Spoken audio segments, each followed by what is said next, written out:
Teaching reading. Wow, that could be complicated, right? Hey, I'm Molly Christensen, and today I want to answer this mom's question about how we teach reading to our kids. She basically just asked, what resources and or books have you used when teaching your little ones to read? So when I first started homeschooling, I was pretty clueless about how you could even possibly teach a human being how to read, right?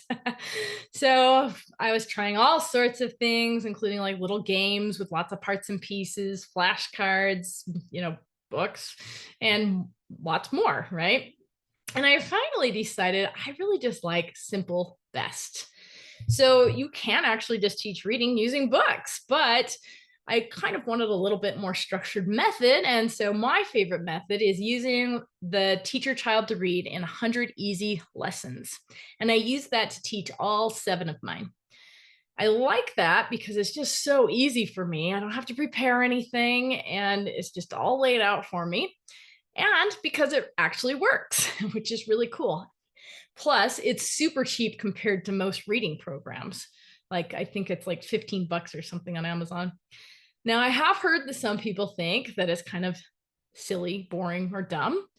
My kids personally enjoyed figuring out how to read the silly stories they have in there, but I also didn't use it like they instructed in the book, right? So that might be the difference. And I also wonder if when they wrote it, they had reading teachers try it out and not busy moms. So I will explain how I adapted it to our homeschool. Now, first and foremost, the title is a total misnomer, right? The lessons are not always easy. And they're probably not going to be reading in 100 days from now, right? So your kids are going to run into parts where it gets hard for them. And there are going to be days when they don't want to do it. And they really aren't going to do lessons for 100 days and then be able to read everything. Okay. However, different kids move different paces. So I had some kids who got to lesson about 70 and all of a sudden they're like, I'm done. I can read all the books I want to now. And that was true. I had other kids it took a little longer for, and that's okay too. And that's the beauty of homeschool. We can go at their pace.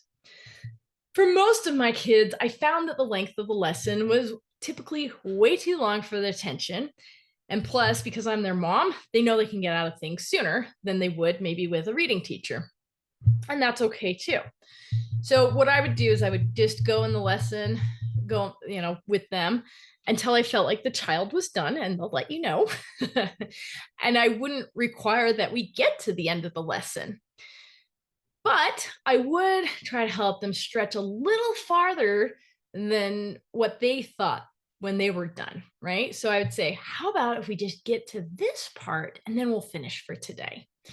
So, it was good to be able to stretch their attention span. And then the next thing is that writing part in the back of the book. Sorry, no, that writing section is weird. Like the font is funky and it would make the lessons go on way too long. So we just didn't even do that. We just did copy work for handwriting instead.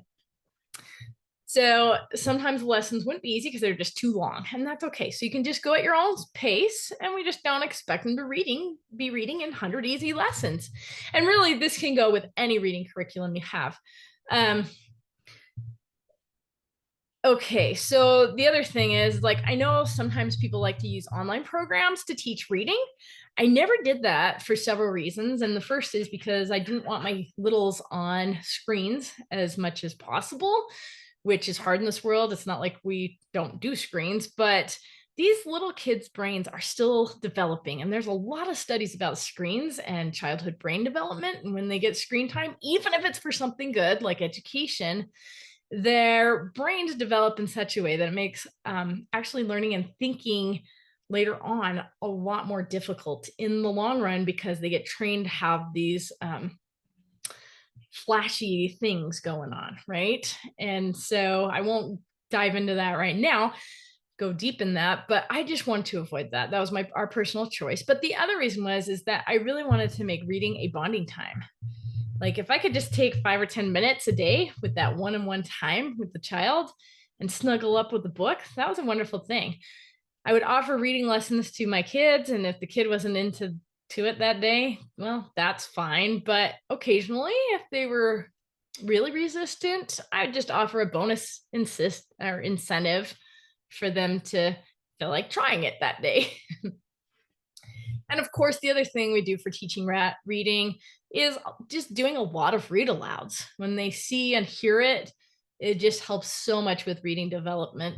A couple other things I do like were Bob books. Those are kind of silly, but they're really helpful for teaching the phonics and helping cement what they're learning.